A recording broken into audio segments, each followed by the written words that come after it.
আমার হওয়ার কথা ছিল 11ই ডিসেম্বর, আমি হচ্ছি 14ই ডিসেম্বর।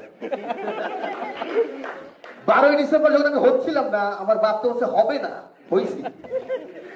আমার নিজের বড় ভাই, তার হওয়ার কথা ছিল 10 মাসের 2 মাস আগে হয়েছে। কিছু না, আমার মা প্রেগনেন্ট ছিল, বাড়িতে ডাকাত পরে আমার মারে চাকু ধরে বসে, যা আছে তাড়াতাড়ি বাইক কর। আমার মা বাইরে বাইক করে দিচ্ছে।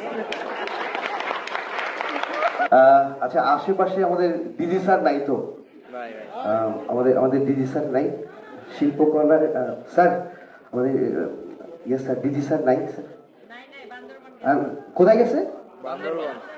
বান্দরবান গেছে। কেবল আসছে একটা শিল্পকলায়, উনি থাকলো, উনি বান্দরবান চলে গেছে, রাঙামাটি, খাগড়াছড়ি এসব এলাকায়। এটা কি হানিমুন পিরিয়ড চলতেছে নাকি? আমাদের বর্তমান যে সরকার, ওনারাও কেবল আসছে, হানিমুন পিরিয়ড চলছে। হানিমুন পিরিয়ড মানে তো বোঝেন, হানিমুন পিরিয়ড মানে কি? খুব আনন্দ মজা। হানিমুনের সময় পিরিয়ড হলে যা হয়, শুধু ঘুরে বেড়ানো চলছে, কাজের কাজ কিছু নাই। স্যার সময়ের ব্যাপারে এত পাংচুয়াল। বাচ্চু স্যার আমার স্যার, তার স্যার আমাদের ডিজি স্যার।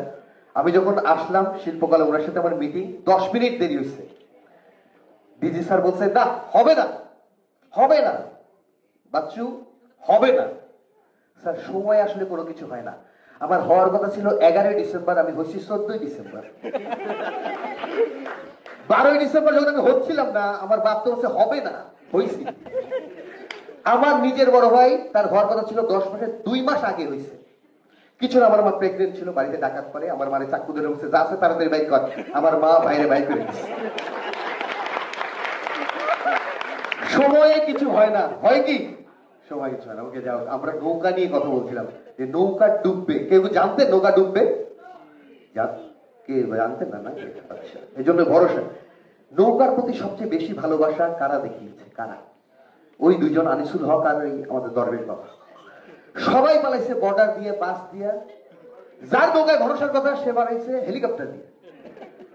2টা হেলিকপ্টার বিখ্যাত, এক বরিশালের, যেটা উড়ে নাই, আর ঢাকার যেটা উড়ে চলে গেছে। ওই 2টা উঠছে নৌকায়। আমরা সারা জীবন শুনছি মানুষ ছদ্মবেশ নেয় কিভাবে, দাড়ি ফাড়ি লাগায়। ওইটা দাড়ি কাটছে, লুঙ্গি পরছে। আবার 2জনই লুঙ্গি পরছে। কেন লুঙ্গি পরছে? মানে বিয়ের আগে যেমন পায়জামা প্যান্ট পরেন, বিয়ের পর সবাই লুঙ্গি পরে কেন? কমফোর্ট, তুইলাও খুইলাও। ওই 2টার এতবার বাথরুমে যাওয়া আসা লাগছে, লুঙ্গি পরছে। আরেকজনের একটু বলি, আমাদের পলকে পলকে, আমাদের এলাকার, সেইটারে ধরছে, ধরে সে আবার জানে যে হাসপাতালে মেডিকেল লিভ নেওয়া যায়, সেখানে কমফোর্ট থাকা যায়। সে বলছে, আমার কয়েকদিন ধরে বাথরুম হচ্ছে না, আমার মেডিকেলে ভালো বেড দরকার। ডাক্তার বলছে, সত্যি করে বলেন, হচ্ছে না? বাথরুম হচ্ছে না নাকি নিজে থেকে বন্ধ করে দিচ্ছে? ওকে, শিল্পকলায় এসছি। আমাদের শিল্পকলায় যে আমাদের পারমিশন দিয়েছে আমাদের স্যার, একটা জোরে হাত পেলে জামিল স্যারের জন্য। জামিল স্যারের আর্মি রুলস চলে, আপনারা জানেন ঢাকা বিশ্ববিদ্যালয়ের আর্মি রুলস চলে। এখন স্যার, আচ্ছা জামিল স্যার কি উনি বুদ্ধি করে আর্মিদের এখানে নিয়ে আসছে নাকি না আর্মিটা এমনি আসছে? আরে ওকে, আর্মি আশেপাশে আছে। আমি একটু বলতে চাই, আর্মি, র্যাব বলে, পুলিশ বলে, কাউকে আমি ভয় পাই না। সো তাদের দিয়ে ফান করো। আপনারা ভয় পান? আর্মি বলেন, র্যাব বলেন, আনসার, আর্মি, র্যাব, পুলিশ, কাউরে ভয় পাবেন না। জীবনে ভয় যদি পাইতে হয়, কারে পাবেন? আনসার রে। কারণ এইটা যারে গুলি করে তার পাশের তারে লাগে। স্যারেদের ট্রেনিং হয় না। অদ্ভুত ভাবে নাম দিছে কি? আনসার। এই নাম কেন? প্রয়োজনের সময় আনে ছেড়ে দেয়, আনসার। নাম যদি বলেন, আমাদের ডিজি স্যার ভাবলো যে শিল্পকলায় পরিবর্তন আনবো, কি প্রথমে নাম পরিবর্তন করো। নাম পরিবর্তন চলবে। নাম, যে নামের একটা সার্থকতা আছে সেটা বুঝলেন। ওইটার নাম ছিল কি? চুপ্পু। আমি বললাম, দেশের সবচেয়ে খাতা কলমের সবচেয়ে বড় ক্ষমতার অধিকারীকে, প্রেসিডেন্ট, তার নাম চুপ্পু। হাই রে, সে তো অনেক কথা বলবে। 5 আগস্টের পর শেষ পর্যন্ত নামের সার্থকতা ফিরে আসছে।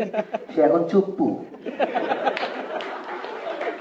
তার নামের সার্থকতা এইবার আসছে, কেমনে আসছে? এইখানে আমি একটু বলতে চাই, দুষ্টু সিনেমায় অভিনয় করার ইচ্ছা কার কার ছিল? এখানে কারো ছিল? যে ওই হয় না, আমরা এটা দেখছি।